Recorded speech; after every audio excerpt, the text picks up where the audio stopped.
Welcome to सफलता classes. सफलता classes में आपका स्वागत है। मैं अभय चंद्र कुमार फिर से एक बार साइंस का महत्वपूर्ण एमसीक्यू लेकर आया हूं और यह पार्ट नंबर 2 है। अगर आप लोगों का पेपर अगर 15/3/2023 को है तो ये सभी का सभी वीडियो देख कर जाइएगा, क्योंकि कहीं ना कहीं यह आपके मतलब कि एग्जाम हॉल में प्रश्न देखने को मिलेगा। अगर आप लोग इस चैनल पे नए हैं तो इसे ज़रूर सब्सक्राइब करिएगा और बेल आइकन को ज़रूर दबाइएगा। हम लोग बिना समय की बर्बादी करते हुए चलते हैं हम लोग क्वेश्चन की तरफ।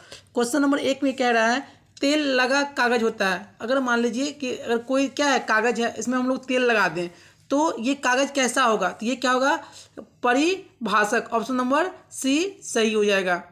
चलते हैं नेक्स्ट क्वेश्चन सेकेंड पे। यहाँ पे क्या करा है, दर्पण का सूत्र। दर्पण का सूत्र क्या होता है, 1/v प्लस 1/u बराबर में क्या होता है, 1/f। यहाँ पे v क्या है, प्रतिबिंब की दूरी, u क्या है, वस्तु की दूरी, और f क्या है, फोकस दूरी। अगर इसी प्रश्न में यह पूछा जाए कि लेंस फार्मूला क्या होता है, तो लेंस सूत्र क्या होता है, तो अब यहाँ पे प्लस था, दर्पण में प्लस था और यहाँ पे क्या हो जाएगा माइनस। 1/v माइनस 1/u बराबर में क्या हो जाएगा, 1/f। तो इसमें से कौन सा हो जाएगा, दर्पण का सूत्र सही हो जाएगा। तो 1/v प्लस 1/u बराबर में क्या हो जाएगा, 1/f। ऑप्शन नंबर ए सही हो जाएगा। चलते हैं नेक्स्ट क्वेश्चन थर्ड पे। उत्तल दर्पण के प्रकरण में दर्पण द्वारा प्रतिबिंब सदैव आभासी एवं सीधा होता है, अतः आवर्धन होगा। अब देखिए आवर्धन क्या होता है, तो आवर्धन क्या होता है, आवर्धन को हम लोग किस लेते हैं, हम लोग एम से। ये क्या होता है, प्रतिबिंब की ऊंचाई बटा में वस्तु की ऊंचाई।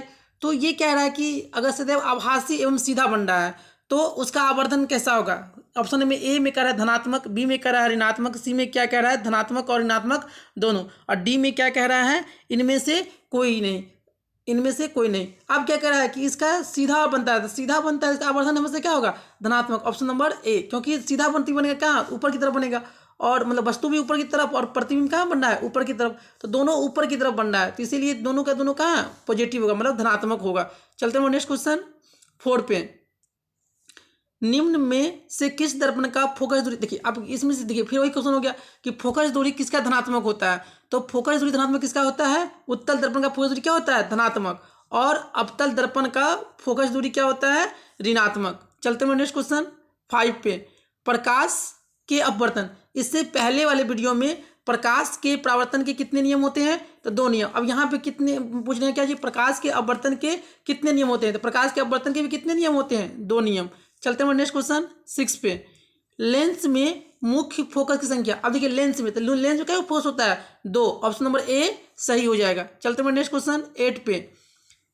8 में क्या कह रहा है कि मृग मरीचिका का कारण है। देखिए मृग मरीचिका के कारण क्या होता है। ऑप्शन नंबर ए में कह रहा है कि पूर्ण आंतरिक परावर्तन, बी में कह रहा है साधारण परावर्तन, डी सी में कह रहा है अपवर्तन, और डी में कह रहा है पहले अपवर्तन और बाद में पूर्ण परावर्तन। तो ये क्या होगा, पहले अपवर्तन होगा और फिर बाद में क्या होगा, पूर्ण आंतरिक परावर्तन हो जाएगा। ऑप्शन नंबर डी सही हो जाएगा। चलते हैं नेक्स्ट क्वेश्चन 9 में। रेटिना पर किसी वस्तु का उल्टा तथा वास्तविक प्रतिबिंब किसके द्वारा बनता है।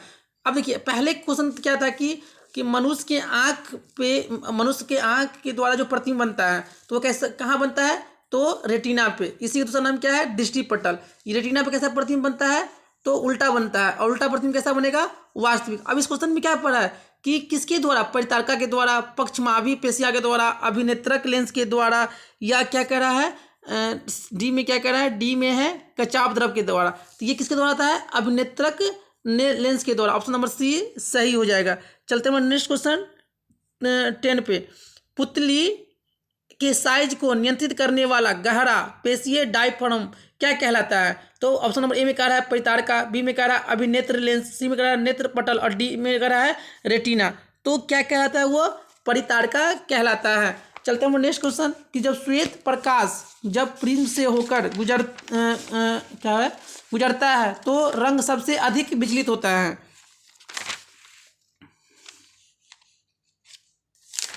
चलिए अब देखिए क्या कर रहा है, प्रिज्म की बात कर रहा है। तो प्रिज्म से जब हम श्वेत प्रकाश से गुजारते हैं तो ये कितने रंगों में बढ़ जाता है, 7 रंगों में। सबसे ऊपर कौन होता है, लाल, और सबसे नीचे में कौन होता है, बैगनी। अगर क्वेश्चन पूछेगा कि सबसे ज़्यादा तरंग किसका, तो लाल का। सबसे कम किसका, बैंगनी का। सबसे ज़्यादा झुकाव किसका, तो बैंगनी का। और सबसे कम झुकाव किसका, लाल का। अपवर्तनांक की बात कहेगा तो सबसे ज़्यादा अपवर्तनांक किसका, बैंगनी का। और सबसे कम किसका, लाल का। अब क्वेश्चन में क्या कह रहा है, अब क्वेश्चन में कह रहा है कि श्वेत प्रकाश जब प्रिज्म से होकर गुजरता है तो जो रंग सबसे अधिक, देखिए अब क्या कर रहा है, सबसे विचलित, सबसे अधिक मतलब कि झुकाव किसका होता है, तो बैंगनी, ऑप्शन नंबर सी। और सबसे कम का किसका होता है, लाल। और इसी क्वेश्चन में अपवर्तनांक सबसे ज़्यादा किसका होता है, तो बैंगनी का। सबसे कम किसका होता है, तो लाल का। सबसे ज़्यादा तरंगदैर्घ्य किसका होता है, तो लाल का। और सबसे कम किसका होता है, तो बैंगनी का। चलते हम लोग नेक्स्ट क्वेश्चन पे 11 पे। श्वेत प्रकाश जब प्रिज्म से होकर गुजरता है तो रंग सबसे अभी तो हो ही गया, 11 वाला रिपीट हो गया। चलते नेक्स्ट क्वेश्चन 12 पे। 12 में क्या कह रहे हैं कि विद्युत धारा का, अब देखिए विद्युत धारा का ऐसा मतलब क्या होता है, तो विद्युत धारा क्या होता है, एम्पियर। क्या होता है, एम्पियर। और विद्युत आवेश का मतलब क्या होता है, कूलम। और विभवांतर का मतलब क्या होता है, वोल्ट। और शक्ति का मतलब क्या होता है, वाट। चलते हैं नेक्स्ट क्वेश्चन। इलेक्ट्रॉन पर आवेश होता है, इलेक्ट्रॉन पर आवेश क्या होता है, तो -1.6 इंटू 10⁻90 कूलम। चलते हैं नेक्स्ट क्वेश्चन 14 में क्या कह रहा है कि शुष्क सेल में ऋण इलेक्ट्रोड किस धातु का होता है। अब देखिए शुष्क सेल में जो होता है, जो ऋण इलेक्ट्रोड किसका होता है, तो ये होता है अपना जस्ता का। ऑप्शन नंबर बी सही हो जाएगा। चलते हैं नेक्स्ट क्वेश्चन 15 पे।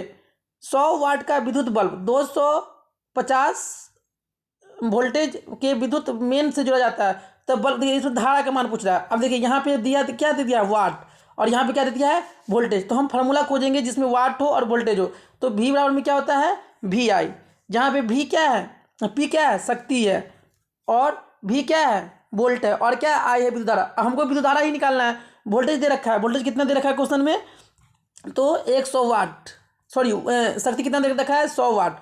और मतलब P हो गया, P बराबर क्या था, V कितना दिया है, 250। और हमको I निकालना है। अब क्या करेंगे हम लोग, 100 बट्टा में 250। अब देखिए इससे ये कट गया। अब देखिए 5 से काटेंगे, 5 दूना 10 और 50 25। जब हम 2 में 5 से भाग करेंगे तो 0.0, तो 5 चौका 20, तो कितना हो जाएगा, 0.4 एम्पियर। ऑप्शन नंबर बी सही हो जाएगा। चलते हैं नेक्स्ट क्वेश्चन 16 पे। चुंबकीय बल रेखाएं की देखिए चुंबकीय बल रेखाएं क्या होता है, काल्पनिक होता है। ऑप्शन नंबर ए सही हो जाएगा। चलते हैं नेक्स्ट क्वेश्चन 17 पे। 17 में क्या कह रहा है, किसी विद्युत धारावाही सीधी लंबी परिनालिका के भीतर चुंबकीय क्षेत्र। अब देखिए अंदर में जो चुंबकीय क्षेत्र जो होता है वह क्या होता है, तो वह क्या होता है, सभी बिंदुओं पर समान होता है। ऑप्शन नंबर डी सही हो जाएगा। चलते हैं नेक्स्ट क्वेश्चन 18 पे। विद्युत चुंबकीय प्रेरण की खोज। अब देखिए विद्युत चुंबकीय प्रेरण की खोज किसने किया था, तो ये फैराडे ने किया था। ऑप्शन नंबर ए सही हो जाएगा। चलते हैं नेक्स्ट क्वेश्चन 19 पे। 19 में क्या कह रहा है, वायुमंडल में प्रकाश के किस वर्ण का परिकिरणन अधिक होता है। अपना ये वायुमंडल है उसमें सबसे ज़्यादा परिकिरणन किसका होगा। ऑप्शन नंबर ए में कह रहा है लाल का, बी में कह रहा है नीला का, और सी में कह रहा है पीला का, और डी में कह रहा है नारंगी। सबसे ज़्यादा परिकिरण किसका होता है वायुमंडल में, तो नीला का होता है। चलते हैं नेक्स्ट क्वेश्चन 20 पे। 20 में क्या कह रहा है कि हमारे घरों में जो विद्युत आपूर्ति की जाती है वह है, तो हमारे घर में कितना मतलब विद्युत आपूर्ति होती है, 200। ऑप्शन नंबर ए में कहा 220 वोल्ट दिश धारा। तो दिश धारा कहाँ होता है, बैटरी में, ये तो होगा नहीं। 12 वोल्ट, ये भी दिश धारा नहीं होगा। देखिए कितना होता है, 220 वोल्ट, कौन सा, प्रतिवर्ती धारा। ऑप्शन नंबर सी सही हो जाएगा। चलते हैं नेक्स्ट क्वेश्चन 21। 1 जूल का मान होता है, 1 जूल का मान कितना होता है, 4.18 कैलोरी। ऑप्शन नंबर ए सही हो जाएगा। चलते हैं नेक्स्ट क्वेश्चन 22 में क्या करा है, जब पश्चिम की ओर प्रक्षेपित कोई धनावेशित कण किसी चुंबकीय क्षेत्र द्वारा उत्तर की ओर विक्षेपित हो जाता है तो चुंबकीय क्षेत्र की दिशा क्या होगा, तो चुंबकीय क्षेत्र की दिशा क्या होगा, ऊपर मुखी, मतलब ऊपर की तरफ। चलते हैं नेक्स्ट क्वेश्चन 23 में क्या कह रहा है, डीजल का उपयोग हम लोग कहाँ करते हैं, भारी वाहनों में, रेल के इंजनों में, विद्युत उत्पादन में, और डी में क्या रहा है, ए बी सी सभी में। देखिए तो डीजल का उपयोग कहाँ, भारी वाहनों में भी करते हैं, रेल के इंजन में भी करते हैं, और विद्युत उत्पादन में भी करते हैं। तो ऑप्शन नंबर डी सही हो जाएगा, ए बी सी तीनों में। चलते हैं नेक्स्ट क्वेश्चन 24। निम्न में से कौन सा ऊर्जा स्रोत सौर ऊर्जा से उत्पन्न नहीं होता है। अब देखिए सूर्य के प्रकाश से कौन सा ऊर्जा का हम लोग मतलब उत्पन्न नहीं करते हैं, भूतापीय ऊर्जा, पवन ऊर्जा, नाभिकीय ऊर्जा और जैव मात्रा। देखिए ये सब, देखिए भूतापीय ऊर्जा, पवन ऊर्जा और नाभिकीय ऊर्जा, तो कौन सा जैव मात्रा ऊर्जा हम लोग नहीं सौर ऊर्जा से नहीं करते हैं। ऑप्शन नंबर डी सही हो जाएगा।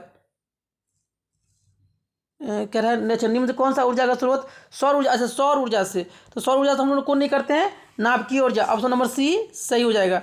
चलते हैं नेक्स्ट क्वेश्चन 25 में क्या कह रहा है कि जब किसी अपक्रिया के समय किसी पदार्थ में ऑक्सीजन की वृद्धि होता है। देखिए ये क्वेश्चन क्या है कि ऑक्सीजन का जुटना क्या कहलाता है, उपचयन, और ऑक्सीजन का हटना क्या कहलाता है, अपचयन। अब देखिए ऑक्सीजन में वृद्धि हो रहा है तो उसको हम लोग क्या कहेंगे, उपचयन। ऑप्शन नंबर ए सही हो जाएगा। चलते हैं नेक्स्ट क्वेश्चन 26 में क्या है, Na2CO4 प्लस में BaCl2। अब देखिए यहाँ पे क्या हो रहा है, यहाँ प्लस माइनस मतलब कि जो अभिकारक है उधर ही क्या है, आयनों का आदान प्रदान होता है। तो इसे हम लोग क्या कहते हैं, मतलब द्वि विस्थापन अपक्रिया। और द्वि विस्थापन अपक्रिया में क्या बनता है, अवक्षेपण अपक्रिया। ऑप्शन नंबर ए सही हो जाएगा। चलते हैं नेक्स्ट क्वेश्चन 27, निम्न में से कौन सा ऑक्सीकरण नहीं है। देखिए दहन, श्वसन, भोजन का पचना और अवक्षेपण। तो इसमें से क्या कह रहा है कि कौन सा नहीं है, तो अवक्षेपण क्या है कि ऑक्सीकरण नहीं है। चलते हैं नेक्स्ट क्वेश्चन 28, निम्न में से कौन सा अम्ल नहीं है। देखिए अम्ल मतलब क्या होता है, जब मतलब कि देखिए HCl भी क्या है, एक तरह का अम्ल है, H2SO4 भी क्या है, अम्ल है, और HNO3 भी क्या है, अम्ल है, लेकिन KOH क्या है, एक क्षार है। तो ऑप्शन नंबर डी क्या है, अम्ल नहीं है। चलते हैं नेक्स्ट क्वेश्चन 29, कौन सा पदार्थ लाल लिटमस को, देखिए अब लाल को कौन कर रहा है, नीला, तो लाल को नीला कौन करेगा, क्षार, और नीला को लाल कौन करेगा, अम्ल। तो क्वेश्चन में क्या कर रहा है, लाल को नीला कौन करेगा, क्षार, और नीला को लाल कौन करेगा, अम्ल। अब देखिए धोने का सोडा का आणविक सूत्र, इससे पहले वाले जो वीडियो क्या था, पार्ट वन में हम क्या किए थे कि धोने वाले सोडा का आणविक सूत्र बताए थे। तो आप लोगों को क्या करना है, इस क्वेश्चन का आंसर कहाँ देना है, कमेंट बॉक्स में देना है। चलते हैं नेक्स्ट क्वेश्चन 31, निम्नलिखित में किसके कारण अम्ल वर्षा होता है। देखिए अम्ल वर्षा के लिए मतलब कि गैस उत्पन्न, एक सल्फर डाइऑक्साइड और एक क्या है, नाइट्रोजन ऑक्साइड। देखिए नाइट्रोजन ऑक्साइड ऑप्शन में तो है नहीं, तो ऑप्शन में कौन सा है, sulphur dioxide. Option number B सही हो जाएगा। चलते हैं नेक्स्ट क्वेश्चन 32, अम्ल और भस्म आपस में अपक्रिया कर। देखिए जब अम्ल और क्षार आपस में जब अपक्रिया करेगा तो क्या बनाएगा, यह लवण। ऑप्शन नंबर बी सही हो जाएगा। चलते हैं नेक्स्ट क्वेश्चन 33, निम्नलिखित में कौन सा बुझा हुआ चूना है। तो बुझा हुआ चूना हम लोग किसे कहते हैं, तो देखिए एक होता है बिना बुझा, जब CaO ये क्या है, बुझा हुआ चूना। और जब हम लोग अच्छा ये क्या है, बिना बुझा हुआ चूना, जब इसमें हम लोग पानी मिला देंगे, क्या मिला देंगे, पानी, तो ये क्या बना देगा, CaOH2 का होल ट्वाइस। इसे हम लोग क्या कहेंगे, बुझा हुआ चूना। ये है बिना बुझा हुआ चूना और ये क्या है, बुझा हुआ चूना, CaOH2 का होल ट्वाइस। चलते हैं नेक्स्ट क्वेश्चन 34, सिलिका क्या है। तो सिलिका एक धातु है, अधातु है, या सी में कह रहा है उपधातु है, और डी में कह रहा है इनमें से न कोई। तो सिलिका क्या है, एक उपधातु है। इससे पहले वाले वीडियो में एक और उपधातु का नाम बताए थे जिसका नाम क्या था, जर्मेनियम। तो सिलिका और जर्मेनियम क्या है, एक उपधातु है। लोहे की परमाणु संख्या, तो लोहा को हम लोग लिखते क्या है, संकेत क्या होता है, Fe, और इसका परमाणु संख्या कितना होता है, 26। ऑप्शन नंबर बी सही हो जाएगा। चलते हैं नेक्स्ट क्वेश्चन 36, लेड तथा मरकरी उष्मा के अच्छे चालक होते हैं, अचालक होते हैं, अल्पत चालक होते हैं, या इनमें से मतलब कि कोई नहीं। तो ये क्या होता है, अल्पतम चालक होता है। ऑप्शन नंबर सी सही हो जाएगा।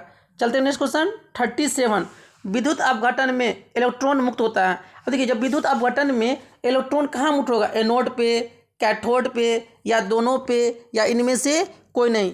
तो विद्युत अपघटन में जो इलेक्ट्रॉन मुक्त होता है, इलेक्ट्रॉन कहाँ से निकलता है, तो ये कहाँ से निकलता है, एनोड पर से। ऑप्शन नंबर ए सही हो जाएगा। चलते हैं नेक्स्ट क्वेश्चन 38, क्रायोलाइट अयस्क है। जो क्रायोलाइट है वह किसका अयस्क है, तो क्रायोलाइट किसका अयस्क है, एल्युमिनियम का। और एल्युमिनियम का एक और अयस्क कौन सा है, तो बॉक्साइट। चलते हैं नेक्स्ट क्वेश्चन 39 पे, लोहे को संक्षारित होने से बचाने के लिए उसकी सतह पर किसका लेप हम लोग चढ़ाते हैं, तो देखिए एक क्या है, क्रोमियम लेपन द्वारा, एनोडीकरण द्वारा, पेंट करके और यशदपन लेपन के द्वारा। तो हम लोग जब अगर लोहे पे जंग लगता है तो हम लोग उससे बचाने के लिए हम लोग किसका लेप लगाते हैं, या यशद लेपन द्वारा। ऑप्शन नंबर डी सही हो जाएगा।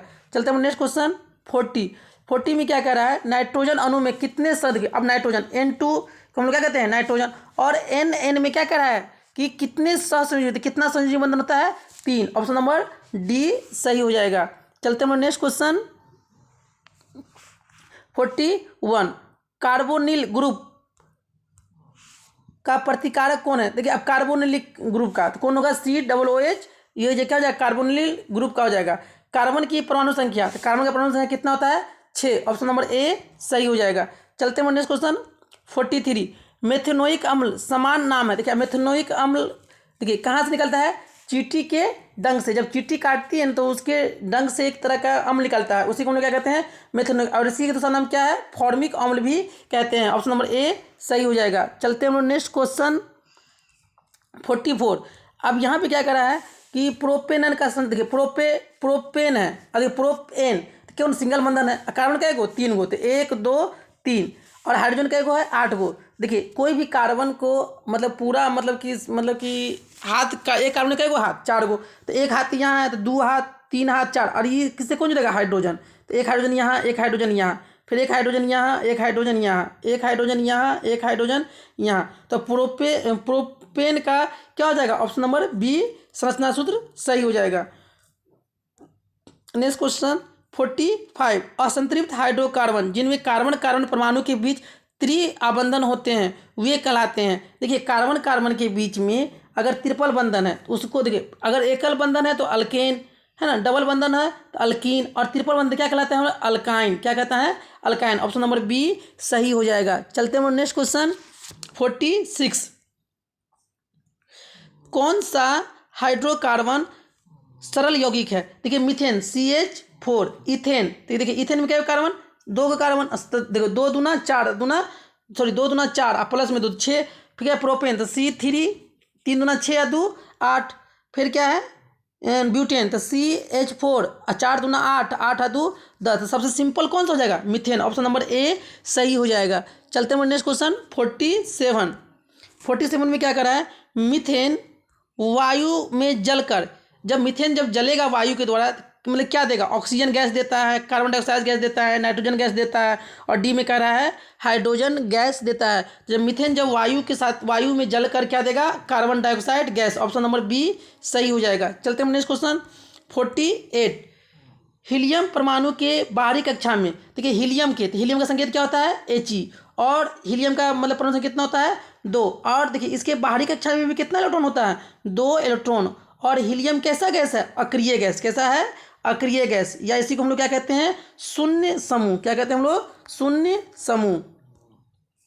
चलते हैं नेक्स्ट क्वेश्चन 49, आधुनिक आवर्त नियम के अनुसार तत्वों के गुण धर्म निम्नलिखित में किसके आवर्त फलन होते हैं। देखिए आधुनिक आवर्त नियम के किसने दिया था, मॉसले, किसने दिया था मॉसले, और यह किसके अनुसार है परमाणु संख्या के। ऑप्शन नंबर बी सही हो जाएगा। चलते हैं नेक्स्ट क्वेश्चन 50, 1 पिकोमीटर बराबर है। देखिए 1 पिकोमीटर जो है यह किसके बराबर होता है, 1 पिकोमीटर के कितना 10 के बराबर -12 मीटर के बराबर होता है। ऑप्शन नंबर ए सही हो जाएगा। चलते हैं नेक्स्ट क्वेश्चन 51, आधुनिक आवर्त सारणी में समूहों की संख्या। देखिए नीचे ऐसे रहता है क्षैतिज को हम लोग क्या कहते हैं आवर्त, और ऊर्ध्वाधर रहता है उसे हम लोग क्या कहते हैं समूह। तो क्या करें आधुनिक आवर्त सारणी में समूहों की संख्या कितना होता है 18, और आवर्त कितना होता है, तो आवर्त होता है 7।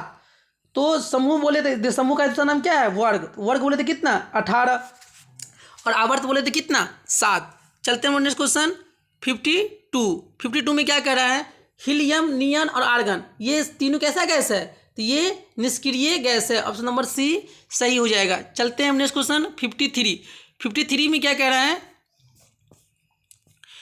किसी कोष में इलेक्ट्रॉनों की अधिकतम संख्या। देखिए किसी भी कोष में अगर हमको इलेक्ट्रॉन निकालना है उसमें कितना अधिकतम इलेक्ट्रॉन होगा, तो वो क्या होता है 2n²। अगर मान लीजिए कि हमको पहला कोष में निकालना है तो n का मान कितना रखेंगे हम लोग 1, तो 2 गुने में 1 का स्क्वायर 1, तो कितना होगा 2।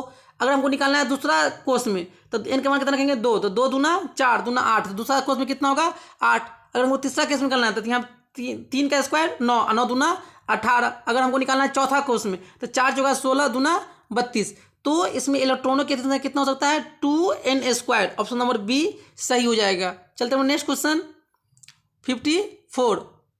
प्रकाश संश्लेषण की क्रिया होती है कवकों में, जंतुओं में, हरे पौधे में। तो प्रकाश संश्लेषण किस में होता है हरे पौधे में। ऑप्शन नंबर सी सही हो जाएगा। चलते हैं नेक्स्ट क्वेश्चन 55। मैग्नीशियम पाया जाता है तो मैग्नीशियम किस में पाया जाता है क्लोरोफिल में, लाल रक्त कण में, वर्णी लवक में या श्वेत रक्त कणिकाएं में। तो मैग्नीशियम किस में पाया जाता है तो अपना क्लोरोफिल में। ऑप्शन नंबर ए सही हो जाएगा। चलते हैं हम लोग नेक्स्ट क्वेश्चन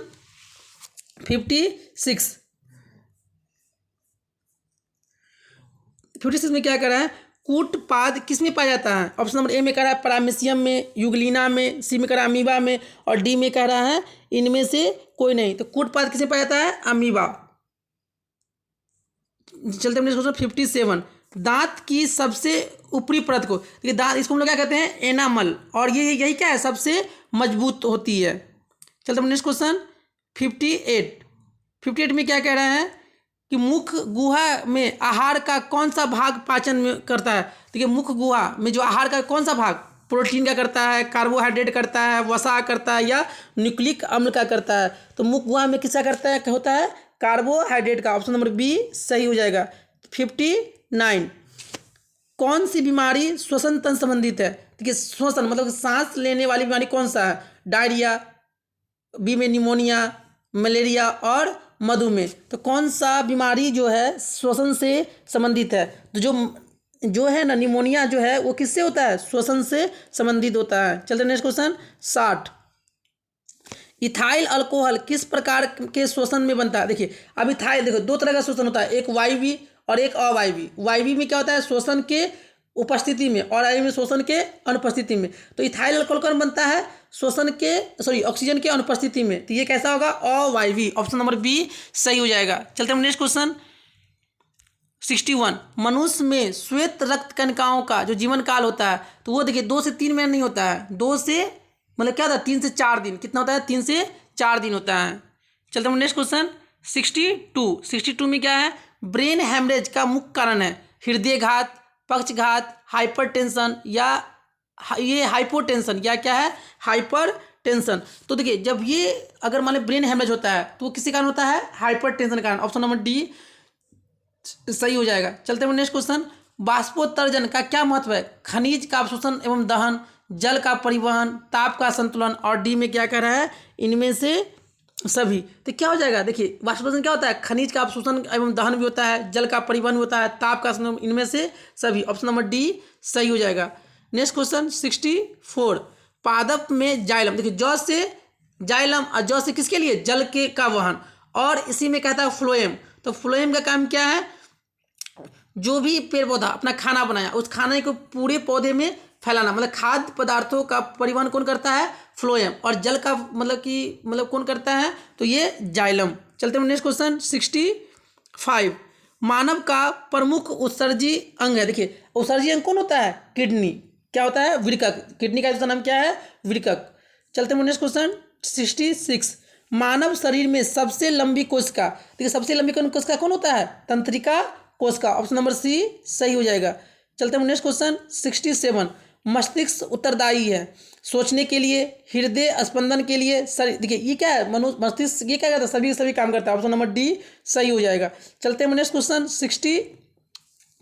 शरीर को संतुलन बनाए रखता है शरीर को संतुलन कौन बनाए रखता है तो ये जो होता है सेरिबलम। ऑप्शन नंबर ए सही हो जाएगा। चलते हैं नेक्स्ट क्वेश्चन 69 में क्या कह रहा है अवटु ग्रंथि को थायरोक्सिन हार्मोन बनाने के लिए क्या आवश्यक होता है।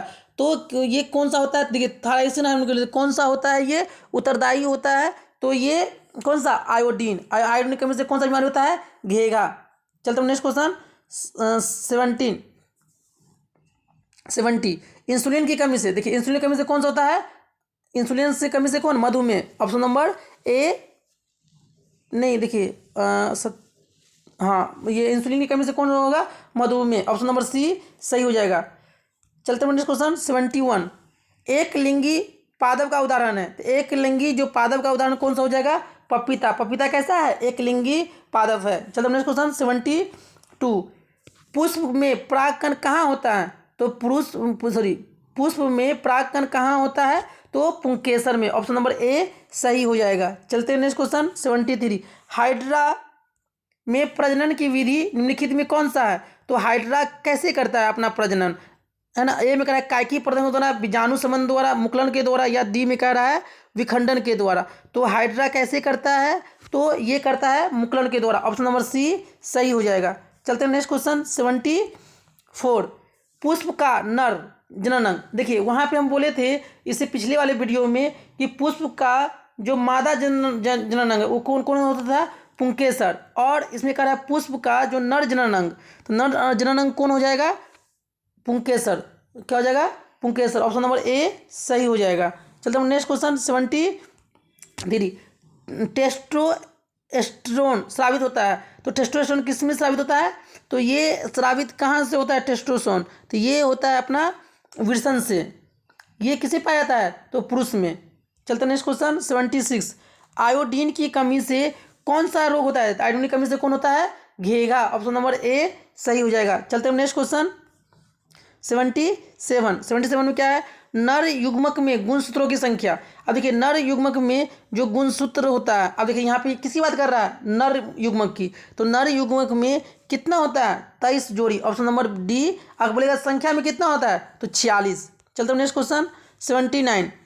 मेंडल ने अपने प्रयोगों के लिए किस पौधे को, मेंडल देखिए अनुवांशिक का पिता किसे कहते हैं हम लोग? मेंडल। अब मेंडल ने किस पौधे को चुना था? तो ये कौन सा किसका पौधा था? मटर का। तो ऑप्शन कौन सी जगह मटर का पौधा में? तो ऑप्शन नंबर डी सही हो जाएगा। चलते हैं नेक्स्ट क्वेश्चन 79। निम्नलिखित में से किसे आप उपभोक्ता के श्रेणी में रखेंगे? देखिए एक क्या होता है? उत्पादक। जैसे पेड़ पौधा क्या हो गया? उत्पादक। और जो उसका उपयोग किया उसको हम लोग क्या कहेंगे? उपभोक्ता। देखिए हरे पौधे क्या हो गया? उत्पादक। बी में क्या? नील हरित सवाल। सी में क्या है? जंगली जानवर। और डी में क्या रहा है? फूल और पत्ते। तो उपभोक्ता के श्रेणी में कौन आएगा? तो जो जंगली जानवर होगा वो किसके श्रेणी में आएगा? उधर, क्योंकि जो उत्पाद हुआ है उसको खाएगा कौन? तो जंगली मतलब कि जानवर। चलते हैं नेक्स्ट क्वेश्चन 18 पे। जैव विविधता का एक विशिष्ट स्थल है। जो जैव विविधता सबसे ज़्यादा मतलब कि कहाँ पे देखा जाता है? फसल क्षेत्र में, नदी क्षेत्र में, समुद्र तट पे। और डी में क्या कर रहा है? वन में। तो सबसे ज़्यादा जैव विविधता कहाँ पे देखा जाता है? वन में। आप लोगों को ना कुछ क्वेश्चन है क्या करना है? कमेंट बॉक्स में आंसर देना है। जैसे नमक का सूत्र क्या होता है ना? चूना पत्थर का सूत्र क्या होता है? धोने वाला सोडा का सूत्र क्या होता है? खाने वाला का सूत्र क्या होता है? उसका सल्फ्यूरिक अम्ल का सूत्र क्या होता है? उसके बाद भारी जल का क्या सूत्र क्या होता है? उसके बाद भारी जल हो गया। उसके बाद लाफिंग गैस का सूत्र क्या होता है ना? एक क्वेश्चन ये हो गया। और इमली में कौन सा अम्ल पाया जाता है? इमली में कौन सा अम्ल पाया जाता है? इसका भी जवाब कहाँ देना है? कमेंट बॉक्स में देना है। तो इमली का हो गया। सेब में कौन सा अम्ल पाया जाता है? उसके बाद पेड़ मतलब कि ये जो होता है मतलब घास फूस, उसमें कौन सा अम्ल पाया जाता है? दही में कौन सा अम्ल पाया जाता है? और एक क्वेश्चन का और जवाब देना है। क्या चीज़? कि जो विद्युत बल्ब होता है उसमें फिलामेंट किसका बना हुआ होता है? पहला क्वेश्चन। दूसरा क्वेश्चन क्या जवाब देना है कि अम्ल और क्षार अम्ल और क्षार में क्या अंतर है? अगर हाँ, और एक क्वेश्चन का और जवाब देना है। सोडियम का संकेत क्या होता है और इसका परमाणु संख्या? लोहा का संकेत क्या होता है और इसका परमाणु संख्या? उसके बाद क्लोरीन का क्या संकेत होता है? इसका परमाणु संख्या। सोना का संकेत क्या होता है और इसका परमाणु संख्या? उसके बाद सोना हो गया, लोहा हो गया। हाँ, और अक्रिय गैस कौन कौन सा है? अक्रिय गैस कौन कौन सा है? हीलियम, नियन, आर्गन, क्रिप्टन, जेनन और रेडन। कौन सा है? ये सब है।